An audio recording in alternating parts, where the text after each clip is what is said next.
You're listening to DORiS Radio. You're listening to DORiS Radio on WHCP. You're listening to DORiS Radio on You're listening to WHCP. DORiS Radio DORiS on Radio, WHCP. WHCP 101. Yes. They came in a case that was like where they were rolled up and they looked like burritos.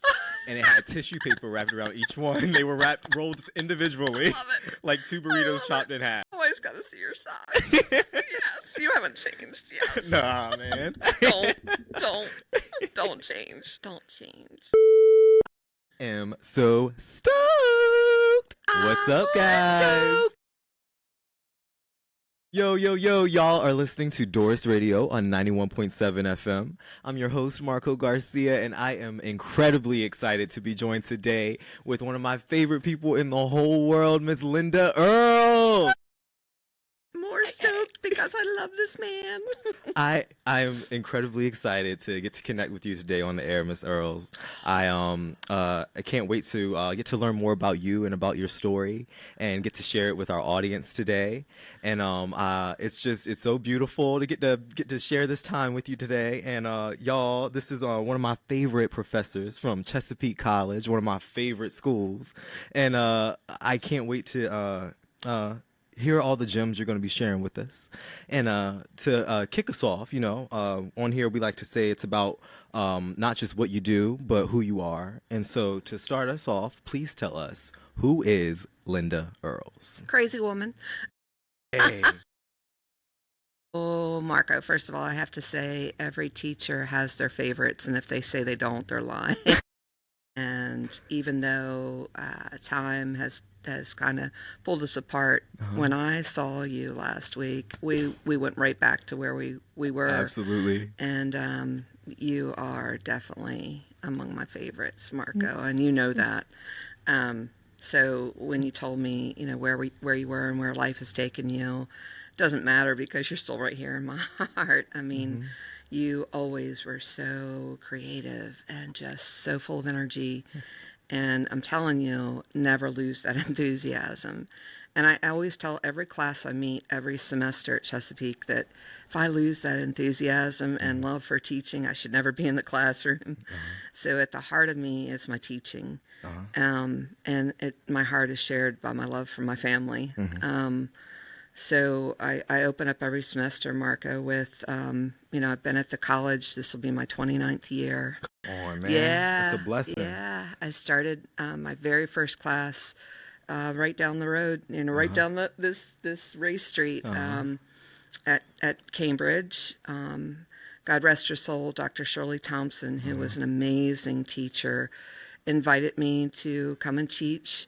Dr. Herb Ziegler, who's still at the college. God, he was my sociology teacher, yes. Still at the college. He found me at Edge Hill Pharmacy in Denton and knew I was finishing up my master's at Salisbury and walked in. He was one of my customers at Edge Hill Pharmacy, which is no longer there in little old Denton on Main Street, and said, hey, I know you love English. Heard you were finishing up at Salisbury. It was Salisbury State then. I'm dating myself. And said, your energy, you're always so upbeat in this store. You love your customers. You'd be great at Chesapeake. We're looking for someone. Are you interested? And I said, yes, absolutely. I want to teach in my own backyard someday, but I'm not finished my master's. And then President Dr. Kilgus, yes, and I'm thinking of Mike Kilgus. Oh, gosh, rest his soul. Dr. Katula took a chance on me. And as Paul Harvey would say, the rest is history. And, so I still teach 2 days a week in Cambridge and 2 days a week in Y Mills, and I haven't looked back since. But as you know, Marco, my family also shares my heart. I lost my father, lost my mother, have lost every aunt and uncle, but absolutely love my daughter who's in Tampa now. I think I was pregnant when you were in class, and now my baby girl will be 19. Oh my God! Soon, and she's at University of Tampa, and my son will be 32 this year. Come on. Yep. And he's living in Easton, kind of boomerang back home. Yep. He's got a girl in his life, hoping for some babies soon. I need some grandbabies. But anyway, Pressure's on. No pressure at all. But yeah, he's in Easton, And that's me in a nutshell. Love my kids. And I work part-time at a bookstore, a vintage bookstore in Easton. Dope. Because I'm such a nerd and love books. Come on. And yes, so I see some of my former students pop in every once in a while. Need to see you coming in, Marco. Oh, I got to. I got to, Okay. please. There'll be a discount coming your way.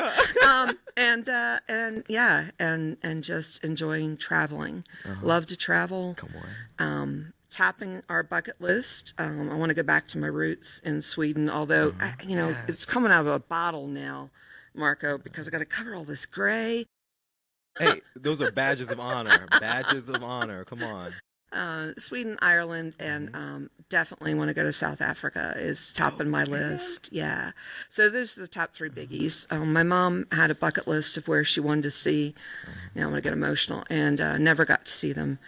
And I'm slowly checking off her list for her. And I feel like she's with me whenever I go to those places. So she and I had gone to the Walters Art Museum. I love to go to museums. In Baltimore? Yeah. Oh, yeah. Yeah, and they had the terracotta soldiers. And she said, honey, let's go see them together. She never got there, but through Chesapeake College, the college sent me to teach teachers of English in China. And I brought back miniature terracotta soldiers and put them on a grave. So when I got there, me being such the goofball that I am, I had to spend the money that I earned there in their country. And so right after Michelle Obama was at the Great Wall, I went to see the Great Wall, followed her footsteps, and then I spent a little time and went to see the terracotta for my mom. And I got there, Marco, and no 2 soldiers are alike there. All the soldiers are different, handmade. And I fell to my knees and just started crying because I got to see them for mom, and brought a little set back and put them at her grave. So I'm checking off her list slowly but surely, and she'll be there with me. She'll be there with me to see the things that she always wanted to see. Yeah, and Dad did 52 years in the National Guard. Respect. Started out as a buck private and in Denton. He wanted to serve his country. He wanted to serve. He was working at Nuttall Lumber Company in Denton, and saw everyone else. He was born in 1930, and in the 40s saw World War II building up, and he was still in high school and saw so many of his classmates going off to war and wanted to as well. And wasn't quite old enough to be called up in World War II, but so many of his buddies were, and rose up every rank, Marco, every rank. And then I'm so proud of him, and made it to the Adjutant General of Maryland. And served 52 years. I mean, a lot of people don't even work that long, and rose up to be the Lieutenant General, retired as a Lieutenant General 3-star, and the Denton Armory is named after him, and he got to see that. He told people on the day of that celebration in Denton, in his hometown, I can't believe I'm alive to see this, and a little old, farmer boy, for this to happen to me. He grew up in the Great Depression having nothing. His family had nothing. His pet hen, Henrietta, ended up on the dinner table. A hen named Henrietta? And he never liked chicken ever since. Oh my! And, hated chicken ever since because his pet ended up being dinner. And, one of the staples in the military is what? Come on, chicken. That protein. You gotta get your protein in. Yeah. And he hated chicken. Never told anybody that, but he's like, dang it, Linda, like every meal we had chicken in our rations, right? And he loved that Henrietta chicken, because they didn't have any other pets that they could feed. And, she ended up being dinner. And, so, and then, to rise to, and I think that's why he appreciated the citizen soldier, because he was that citizen soldier. He knew what it was like to grow up, being dirt poor, and Dad, please don't have a storm tonight and strike me down for telling this, but he drove around in El Camino where the odometer flipped not once, not twice, but actually 3 times. Because he would hate for us to buy him new shoes because he appreciated, just having what you have. To his dying day, he would give it to my sister and I, but he just didn't want to. His saying was "waste not, want not." Come on. And that's how he raised my sister and I to be. You appreciate what you have. You appreciate your friends that you've had since childhood, and you respect your elders. And he and Mom tried 17 years to have children and couldn't. And when they gave up, surprise, right? When the time is right. Yeah. And when you asked me to think about songs that have affected my life, I grew up with. Everybody thought my parents were my grandparents. And when I had free time, it was with family. Every military event, every holiday, it was about family. So I grew up with big bands in my house. I grew up with, Mom had this melodic voice. I didn't get it, Marco. My sister didn't get it. Our kids didn't get it. But, Ella Fitzgerald and Billie Holiday, and my mom loved, she was always in the choir. She was in the church choir. We grew up in the church. Shout out to St. Luke's United Methodist Church in Denton. I grew up with, Mom singing in the choir. She woke us up every morning singing, and she loved, listening to any and every. She loved Porgy and Bess. She loved. Listening to all of those show tunes, and she would just sing. That was our entertainment growing up. And I know every Sound of Music song backwards and forwards. And here's Dad, kind of rough around the edges. He watched Saturday Night Live, and here's Mom singing "The Hills Are Alive," and so Dad was like, watching Saturday Night Live, and there was a sniper on the hills taking out Julie Andrews. And seeing her roll down the hill, and Mom's like, "Jim, I'll never speak to you." So, they made it work. They were definitely a pair. Mom was born in the hills of West Virginia, and Dad would say, "Now, Ellen, we have to, go out to dinner this evening, with President Mitterrand of France. So wear your best dress and make sure both shoes are on." He was always giving her. But Mom would, Mom was one of 5, and her dad left. Her dad left when she was young, and Mom was the youngest. And then her stepbrother came along, who was the youngest. Mom had to help raise him, and her mom was working 3 jobs. DuPonts, and then she was tutoring people in the basement of the church, tutoring English. And, Mom graduated 2 years early. She was super smart, super talented with her voice, but would stay home to help raise her little stepbrother, because that was just how it was, because her father had stepped out on them. And so she would make all her clothes. She was this amazing seamstress. Okay, I got none of those domestic talents. Can't cook, can't sing, I can't. But you have the creativity, though. That's art. Thank you, Marco. But she was, she was avid reader, but she had this. And the sad thing, you and I were talking earlier, Marco, and I have all these recordings of my dad giving these amazing speeches, no notes, just from memory. And I have, my biggest regret, I think, in life is not having any recordings of my mom's voice. And I guess I've gone to the extreme on that, because since my mom's death in 2010, I have all these recordings of everyone else on my phone. Like, people will say, "Linda, your voicemail is full." And it's because I've kept all these recordings, maybe until retentively, of everyone else in my phone. It's like a keepsake. Absolutely. because I didn't get hers. I didn't save her voice. It's in my head. Yeah. And her singing is in my head, yeah. Like I can hear, she loved the music, Ella Fitzgerald, and like I said, Billie Holiday singing Summertime. Mom's favorite song was Summertime. And I can hear her coming down the hallway singing Summertime, and The Living's Easy. And, but I don't, it's in my head, but in my heart, but, not her voice, That's beautiful, and I love that's the way we're able to keep it alive. Yeah. Telling the stories, and then with Yeah. that music, I feel like music can just take you back to a place, Oh, like time gosh. travel. It is. And I would love to know, paint us the picture when you think back to that time, whatever age it takes you to, listening to music with your family.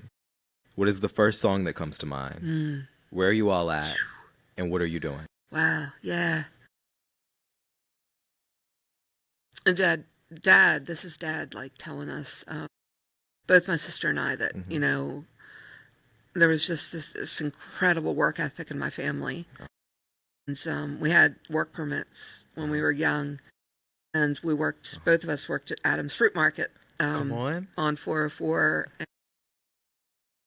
So we'd come home from working in the hothouses, watering flowers, and Dad said, you want to get something that you really, really want, you earn the money, but you always put half of the money in savings. And we would, the event, Dad traveled. Mom had a world map in Dad's office at home, and Dad was gone a lot, sure, but Mom always. I didn't realize, Marco, until I got older, how much Mom sacrificed too, so that we wouldn't have to travel all over. Yeah. That we had home. That we had home, and not a physical place necessarily. It was a physical place, but it was, Grandmom was there with us. Grandmom lived on the farm with us, and she was our only babysitter, as she was there with us, because she lost Grandpa, who I never knew, in 1959, at the age of 59. We're not sure what he died of, because in those days they didn't necessarily, we couldn't afford to do an autopsy, so we don't know, but they think he died of colon cancer. We're not sure. But, so Grandmom, all my memories involve Grandmom. She was always there, and she was a phenomenal cook. She was a domestic. She was a maid and a housekeeper for Enoch Nuttall, who was, this rich man in Fedelsburg. And when Mom had to go away, she wanted to see Dad wherever he was stationed. Grandmom was there. She was always there. And she was always cooking for us, always. And then cooking for Miss Hobbs in Denton and Mr. Nuttall. And she would bring me with him. And I never understood why we had to sit in the kitchen while they sat in, whoever she was working for sat in the big room. And so one day I asked, and Grandma said, we're the help. Like, we're the help. We don't sit in the big room. Right? And then that was my first exposure to the class we were in. And growing up when that Dad... caste system. Absolutely. Wow. Absolutely. And that, because Dad hadn't made rank yet. And Mom made all of our clothes. And everybody thought Laura and I were twins because Mom made our clothes. Yeah. This was the 70s. And Dad, wasn't of rank. And Grandmom worked for people. But I didn't care because we were happy. And Mom always insisted that we sat to the table. No TV. We sat to the table and we talked. And we said grace before meals. And we talked. We talked. And when Dad was home, that was special. Because we had Dad home. And after dinner, we always turned on the radio and Mom sang. And I think my favorite, and when I think of that, I think of Johnny Mathis. And I think of, chances are, I think pops in my head. And I never forget, I earned enough money at Edge Hill. And I was so proud that, and I made Mom cry, happy tears. She was very emotional like me. She wore her heart on her sleeve like I do. I was so proud that I could take her to Dover and hear Johnny Mathis in person. And she was so mad at me that I spent so much money on her. But we got to meet Johnny Mathis, and I don't know who cried more, Mom or me. But I was so proud, and that I could take her to see Johnny Mathis, and and she and I sat there, and she didn't even say, Linda, oh my gosh, you have the worst voice I've ever heard in my life. But we sang every song together, and that to me were those memories are the best childhood memories, because we were together, we were happy. And I'll never forget the times that Dad was home, that he would set up Dad was a competitor, Marco. I mean, a fierce competitor. Mom was an athlete. My mother was an athlete. I was okay. I mean, I played volleyball in college, but I was just mediocre. My sister, even though she had asthma like my father, was an athlete. We would have cutthroat, I mean, I'm telling you, cutthroat badminton games on our front lawn. My dad, I'm like, Dad, badminton. This is not football. This is badminton with a little birdie. You're supposed to send it over the net, not through the net. And you're not supposed to take someone's head off with the birdie, Dad. I swear to you, we would have softball games with the whole family beside the house. And this was 404. This was 404 highway out front. Now, mind you, when my mom bought our property and our house in 1952, when my parents, my dad was away at AP Hill. This was 1952, Marco. And Governor Hughes was the lawyer in Denton, not the governor. He was the lawyer in Denton, right? And many people probably know this now, but or don't know this now, but Governor Hughes was one hell of a ball player, and he was scouted by the New York Yankees as a pitcher, and his family wanted him to be a lawyer, to pursue law, so he became a lawyer rather than pursuing a really lucrative career as a pitcher. He was one heck of a pitcher. My dad was a ball player too. He played for the Fire Tower team. It wasn't the kind of player or the caliber of player that Harry Hughes was, but my dad apparently was he could run, and everybody said he could run like a gazelle. And my dad was a lefty. So I experienced this when I tried to play ball with him. My mom was a softball pitcher. So we were playing, and my dad, this was, it was about 100 yards from where we were playing to 404, because my dad was very overprotective about his two little girls, and he didn't want us anywhere. He didn't want us anywhere near the highway. Mind you, when Mom bought the farm in 1952, it was a dirt road and 9 yards wide. And Mom paid $10,000 for the farm while Dad was away at AP Hill. Whoa. She said when Dad came home, she said, Jim, sit down. I have something to tell you. I took all of our savings. Now, Mom had worked at DuPont before Laura and I came along. This was 1952, long before Laura and I were born. She said, I used our savings and bought us the farm we've always wanted. Dad said, you did what? You took all of our savings? It was $10,000 in those days. That's a lot. But it was 136 acres, $10,000. Oh my God. You can just imagine how much the farm is worth today. It's not $10,000, right? To the story. So Mom slow pitches a ball to my dad. He wailed it into the woods across 404 highway. Oh my goodness. You know what my mom did? Picked up that glove, walked into the house and said, we're done. Same thing with badminton. Dad took that little birdie, wailed it through the net, sailed it to the other side of the lawn. Mom picked up her racket, went in the house, said, I'm not playing anymore. I mean, Dad was just, any sport we played, it was cutthroat. Mom was a really good tennis player. Dad tried to play one time, took the tennis ball, got it stuck in the fence. He hit it so hard. Dude, that's beautiful though. You really see there the love of family, the tight knit power of family too. And, right, but Dad just always killing it. Yeah. And Mom saying, "We're done."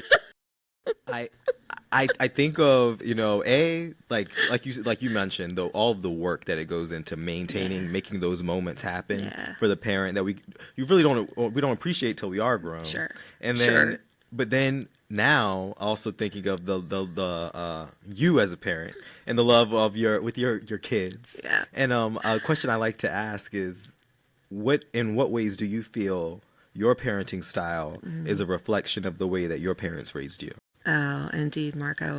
We never go on trips without the kids. Never go. I mean, okay, well, except for the honeymoon. Yes, amen. Because Ryan was already born, and I'm not his biological mother, but in many ways I feel like a mom to him because he was so young. He was 6 when I met him, and it was really important for us to feel like Ryan knew I wasn't going anywhere, and that he knew that we weren't going to replace him when we had another child together.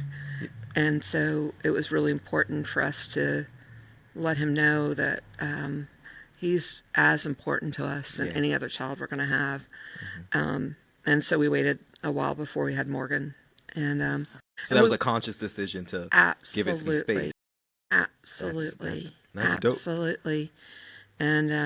And so now when we travel, we make a conscious decision, despite the fact that, Ryan's in his 30s and Morgan's getting close and close and close, to her 20s, that we travel, it's as a family. We want them to experience every really fun thing that we're going to experience. We love the sense of adventure, and we love, the kids to experience it with us, to create those memories with us.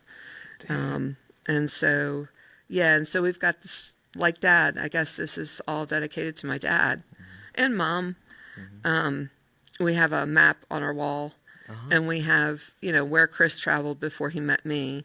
So his little push pins, or his little pins, are one color, where I've traveled before I met Chris, and then where we want to travel as a family, and where we have traveled as a family. That's so dope, man. Yeah, and it's called Linda and Chris's Big Adventures. And so Ryan asked, for his 31st birthday, if he could have a map to start one with his family. Oh, man. And so that's what I gave him. Chris and I gave him the same map, so he could start his own world map of, where I've gone with my family and where I want to go with my family. Now that he's, that age. So I that kind of sense of adventure, but love of family, I hope we've instilled in our kids.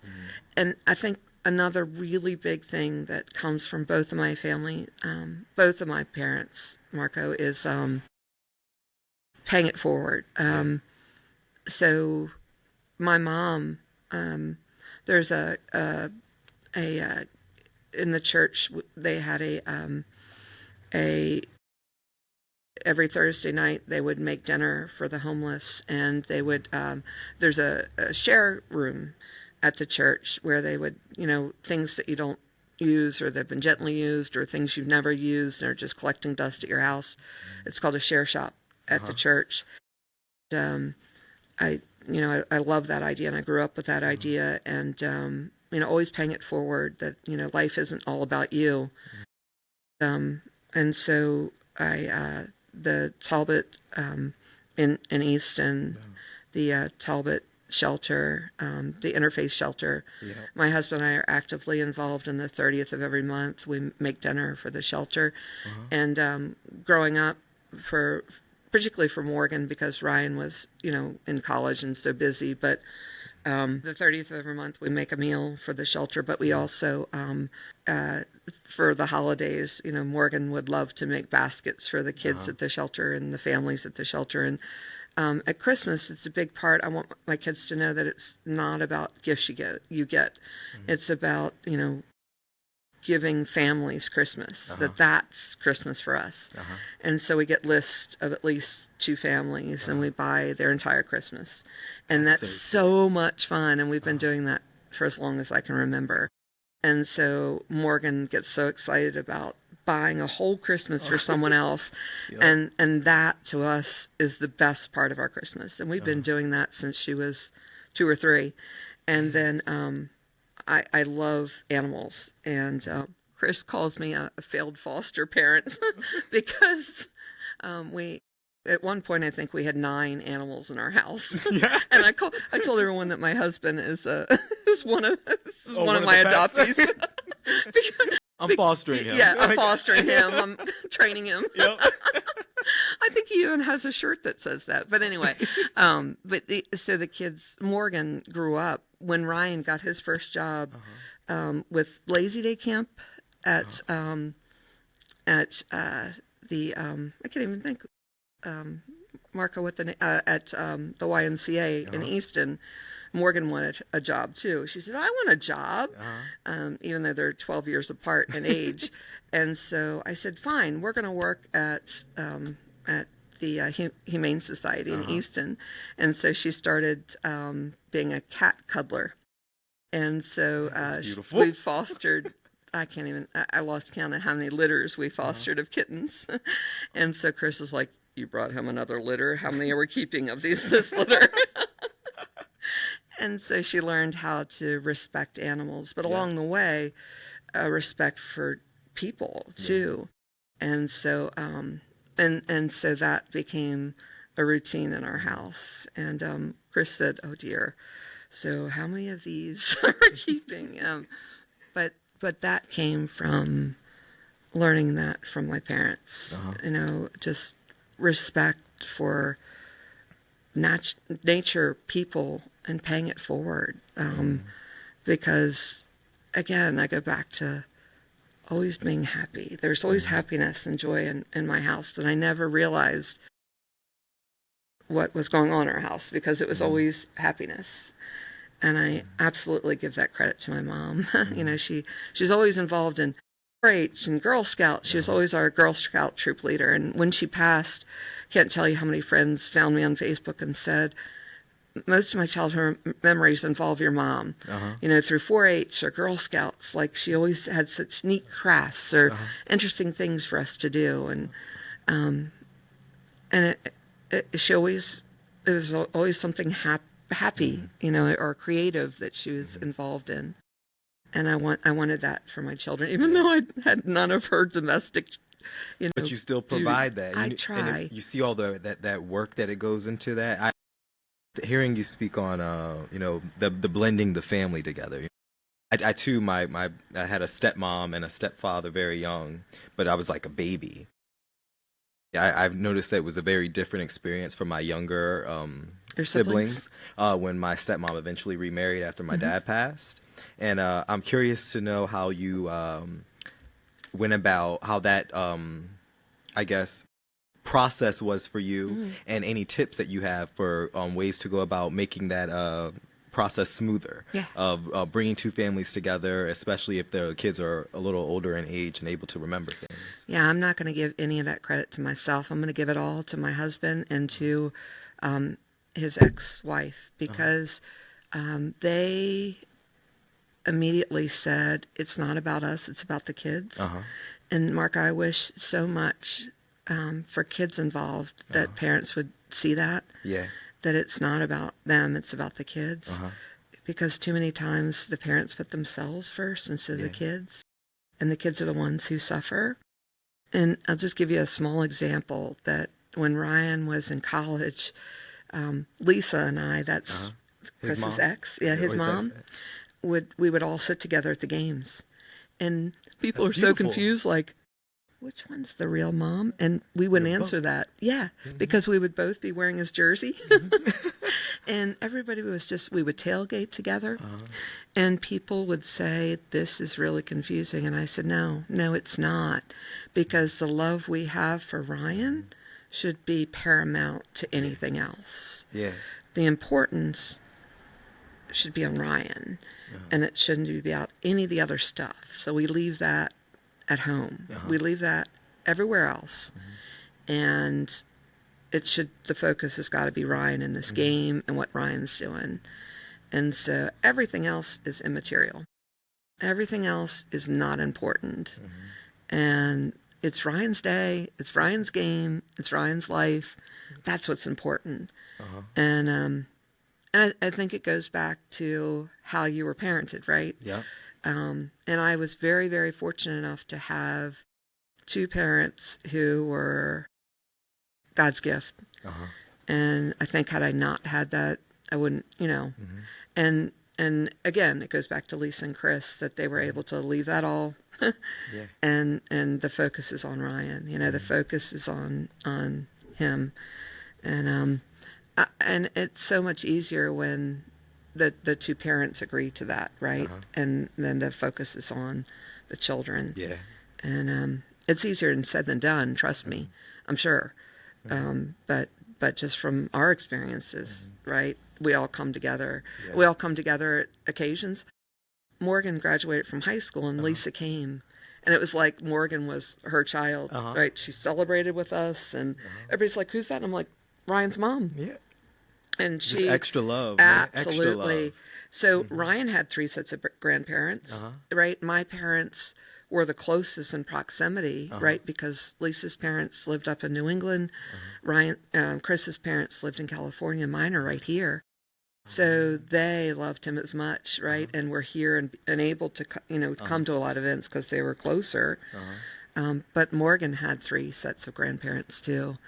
And Lisa's parents sent as many gifts as anyone else. So Morgan got to share in that love too. Yeah. And was upset when Lisa's mother died, was upset, and so she benefited from the relationships too. So we just have a big family, we had a big family.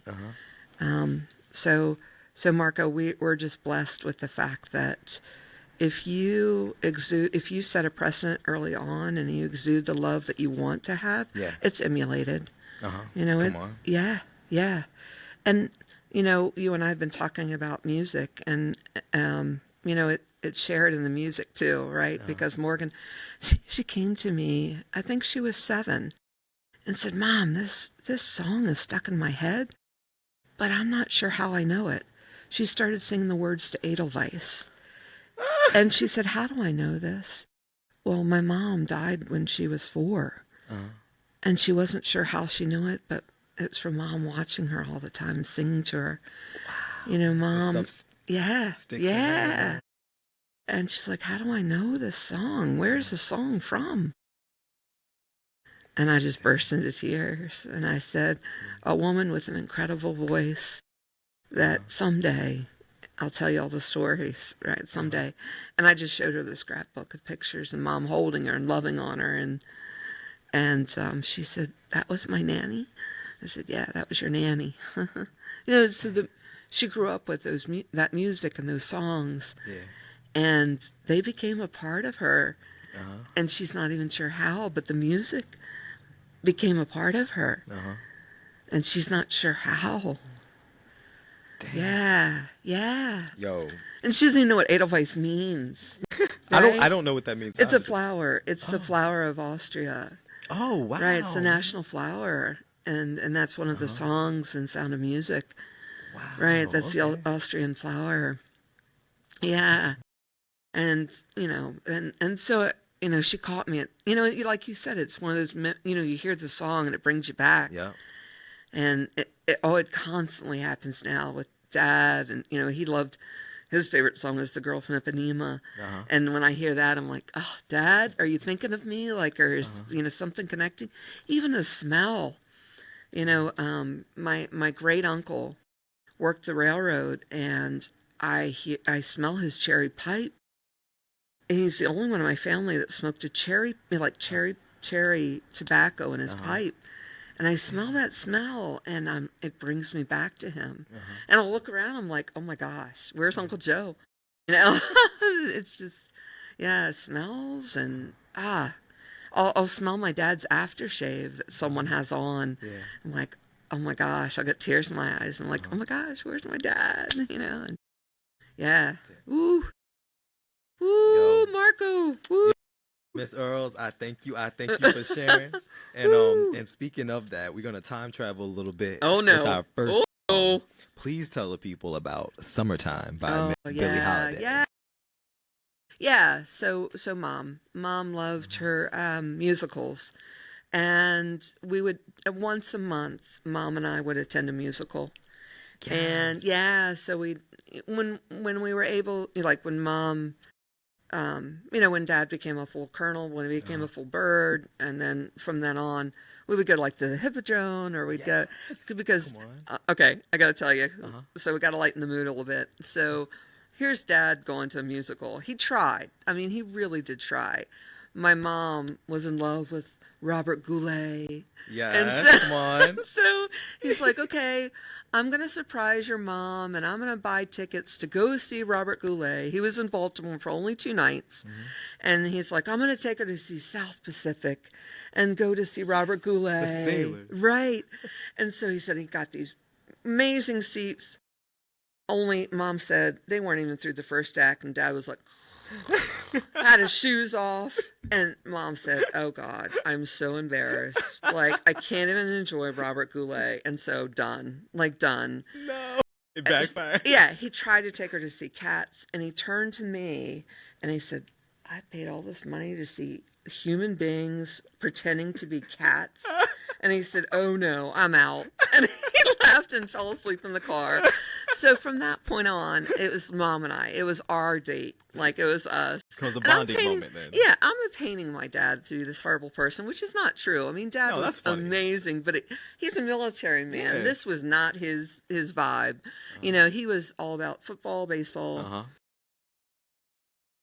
My dad was an athlete. Like, my dad was my dad had no, like, absolutely no hobbies, Marco, none. And like, it was baseball, football, like, okay. I mean, my dad had not season tickets, but when he was home, he would go see the Colts. Yes. Like, you know, Come on.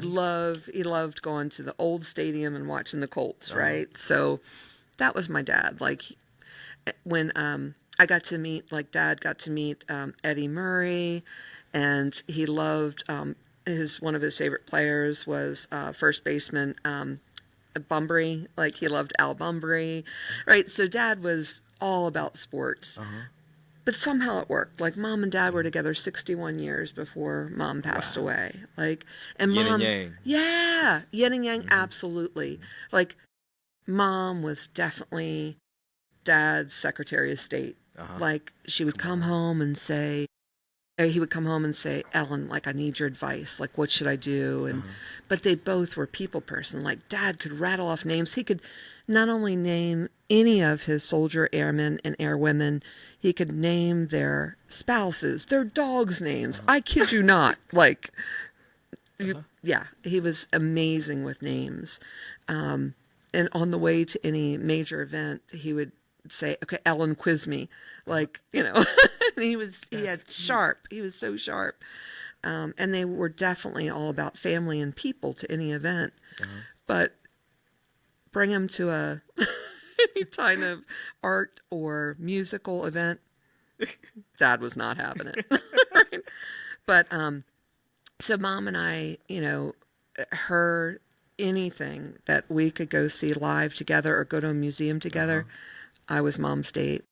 It's beautiful, man. And then sadly, in 2010, when Mom was first diagnosed, they thought it was her heart, but when Mom never, you know, Dad called her a teetotaler.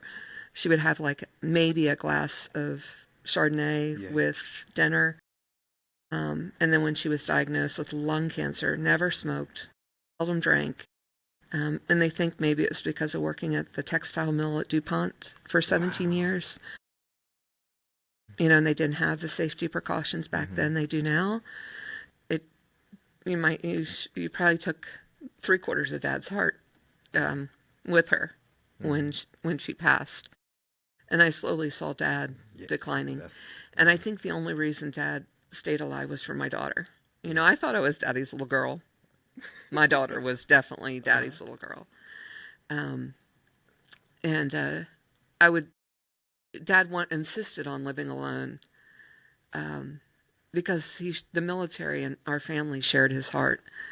And then when he retired and lost Mom almost simultaneously, his will to live, you know, slowly waned.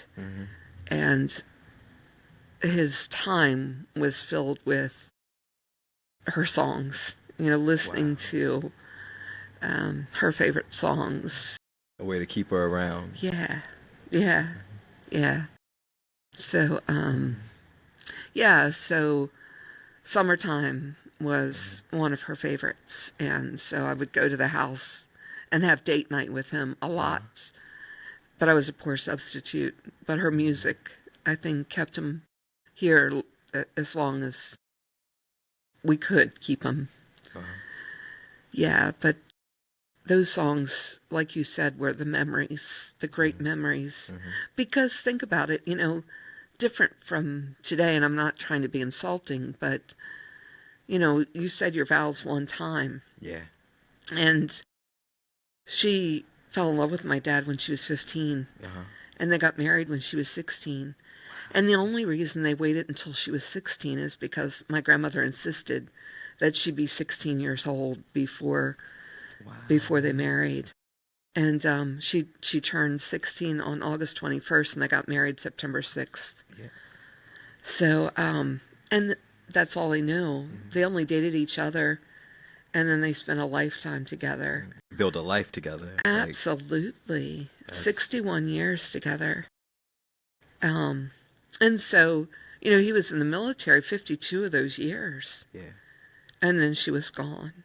And, she said when he finally retires, she told everyone we're going to travel together, but she was gone. So, that's why I'm slowly fulfilling checking off her bucket list and bringing her. And I wear their wedding bands. Everybody asks me why I wear so much jewelry, and I wear the wedding bands together, and then I'll pass them on to my daughter to wear. And my grandfather, who I never knew, I wear his wedding band because I feel like I know him through my dad because they were best friends. And to kind of progress that best friend friendship is Chris and Ryan. They're best friends. I mean, Ryan, my dad, regardless of where he was stationed, called me every day, and that's what I miss the most, Marco. I'm riding home from work and I miss the call. And 17 of those 25 empty voicemails on my phone are my dad's, saying, "Hey, doll, happy birthday," or "Hey, doll, what did you do today?" He called you doll? Yeah, I was his doll. Yeah, yeah, and I miss that. I miss that. And so Chris talks to both of his children every day. Every day. I may not get those calls every day, but it's okay because Chris does. Chris gets those calls every day from both of his babies. Yeah.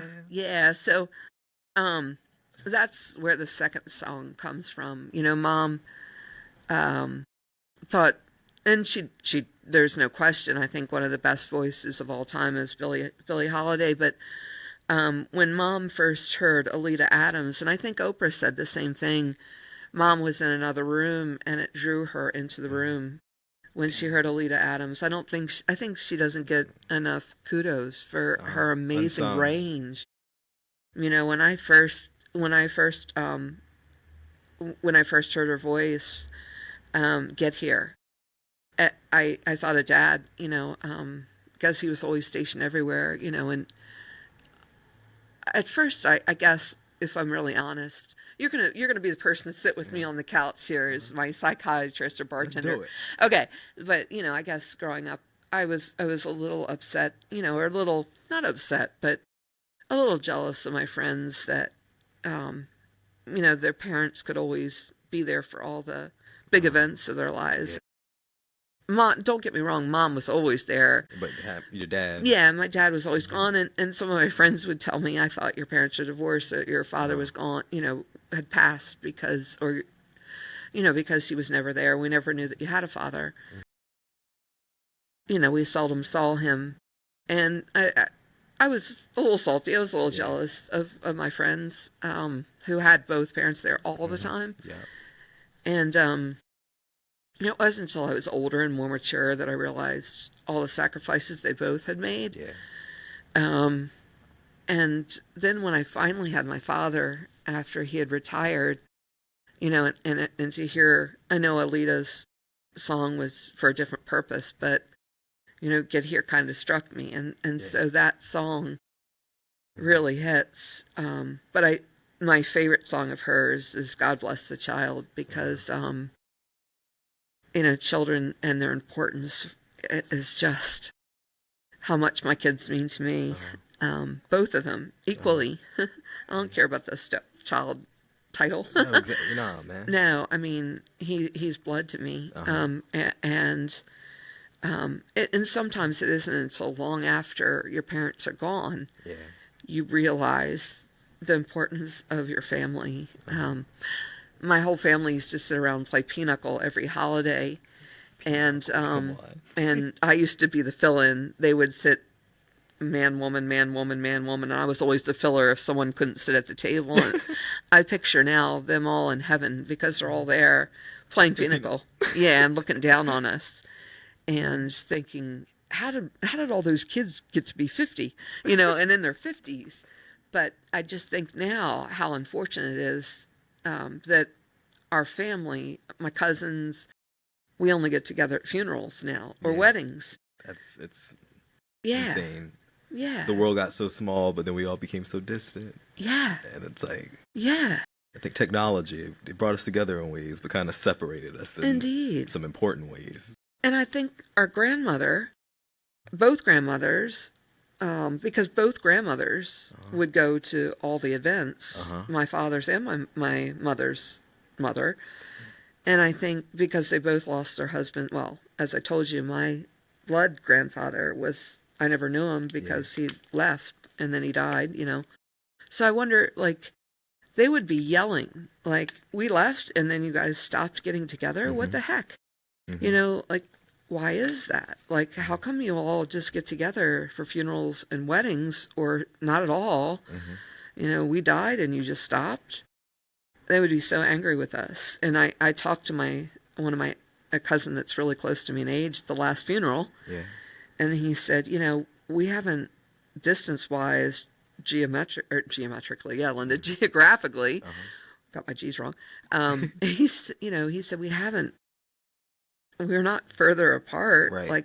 And they weren't any busier or any less busy than we are. What's our excuse? Yeah. And he's right. They would be so angry with us. I think that's so relatable, man. That's I feel that thinking about those generational things when you were describing your parents being older, having you, and coming from a different time, not even just music wise, but culturally, that the sense of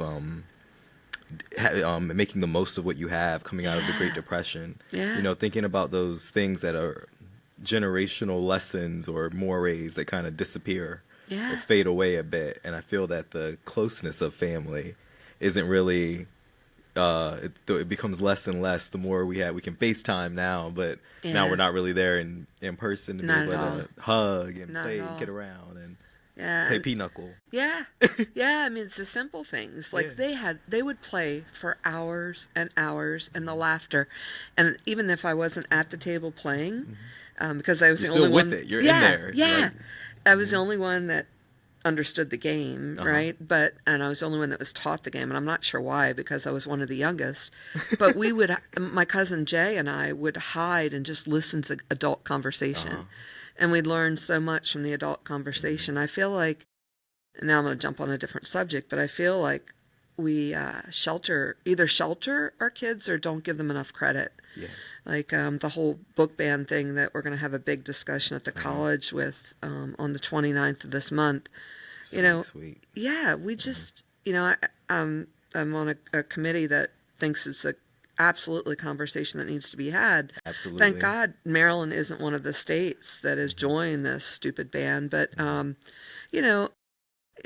Texas and Florida, the states that started it and have the biggest bans going on. But most of the books on the list, I noticed, are books that were big reads when I was growing up, and ones that I fell in love with and enjoyed, and really inspired me to do what I do now, to teach literature and to broach those discussions with my students and to perpetuate good reading and to perpetuate discussion among my students and inspire them to want to be creative and learn. At first I was really angry about it, Marco, about the ban. the 3 levels. There's banning and then restricted and then challenge, books that are challenged. And I looked on the list, and I've read nearly, I would say probably 75% of those books. I recognize the authors, or I know the authors and have taught the authors before. And I was really angry about it. And then now I'm actually okay with it, because from the people I've talked to and the students, either past or present that I've talked to, they said that it's inspired students to want to read the books, to figure out why they're on the ban list. It's so I'm like, amen. It's done exactly what I wanted it to do, to encourage students to read. But, I think, are we going backwards or forward? It feels sometimes. Yeah. I'm like, am I in the Twilight Zone? Like, many Fahrenheit 451. Right. Like, what's going on? Like, yes. I mean, Maya Angelou, Nikki Giovanni, Toni Morrison, some of my favorite authors top the list. Yeah. I'm like, what is wrong with our society? These are the writers that, I was privileged to actually meet Toni Morrison at Salisbury University. My God. And I met Maya Angelou in the 80s. I wanted to drop at her feet and say, you inspired me and thousands of others to not only want to be an avid reader, but a writer. A pale in comparison to the beautiful books and words that you've put together, the phrases that you've formed, and they ban her. I can't even wrap my brain around it. And then to want to, not have future readers and writers read her work. I can't even. You're right. It's insanity. Nikki Giovanni, are you kidding me? Are you kidding me right now? Yeah. So, I just wonder what is, I don't even understand what's happening. I think about, in 4th grade, I was exposed to, just so many of the works, but one of my favorites, Mark Twain. And Mark Twain's on the list. Would you believe that the Holy Bible, it is on the list? It depends on the list that you look at. But if you look at the top 100 of the most banned, my son, probably like many boys, was really the one thing that kind of brought us together with the Harry Potter series. And, we would, exactly. Hardcore. And we would stand in line just to watch the movies. Yes. And Harry Potter is on the list. And I'm thinking, because of the wizardry. Yeah. And I just, I mean, Crazy. To get a child to read anything, particularly, my daughter, I don't think she would mind if I share that, she really, really struggled when a teacher made her read out loud in the class, and she struggled to read because she's extremely dyslexic. And even as a literature professor, I struggled with ways to help her, to help her through that disability, and to get her to find a book and an author that she gravitated toward was difficult. But then to find that and to see that she actually started to enjoy reading, for any parent, that can be a huge hurdle. And then to put a book and an author on a list like that, to ban them, I just, no. No. So, so I'm looking forward to that discussion on campus and hearing what people's views are. And let's remind the people when that is. Yeah, it's February 28th. It's on a Thursday. It's from 11 to 1, and it's in HEC, the Higher Education Center, room 110. And so we're welcoming. It's sponsored by our Diversity, Equity, and Inclusion Committee, and also Uhuru, our Black Student Union on campus. And so, and in addition to that, Marco, it is we're going to have a read-in. It's the 35th annual National African American Read-In Day. Come on. And so at 11:30, we're going to we invite folks to read from their favorite book. And so largely it's going to be African American text. That's so So sick. anything that folks want to read from, we're participating in that national day of, or that national week of reading from those texts that have largely been marginalized or banned or challenged or made that restricted list. So And we're hoping it's the same day? Yes, it's at the same time. Oh, So sweet, we're sweet. starting with that read-in, and then we're going straight into the banned book discussion. And Beautiful. we're going to show, and this is really important to us. We're going to show the MTV's.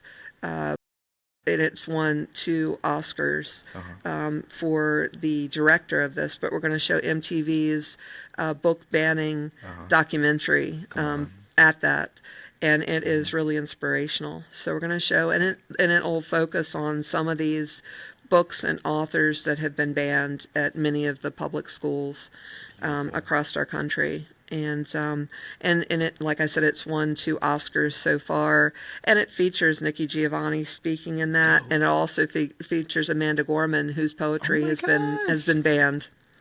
So it's a really yes, our inaugural poet. So I think it'll get some folks fired up to talk. Yep. Hey, well, that's what we need, man. We want to Awesome. remind y'all, come on out, February 28th, 11 a.m. 29th. Oh, 29th. Yeah, it's Thursday, February 29th. And that's 11 a.m. to 1 p.m. and HEC 110. On Chesapeake College's Y Mills campus. Yes. Yeah. And we'll be right back with some more of Miss Linda Earls. But first, we're going out with our first track for the people, Summertime by Billie Holiday. Beautiful, right? You're listening to DORiS Radio. You're listening to DORiS Radio on WHCP. You're listening to DORiS Radio on WHCP. Listening to DORiS Radio on WHCP.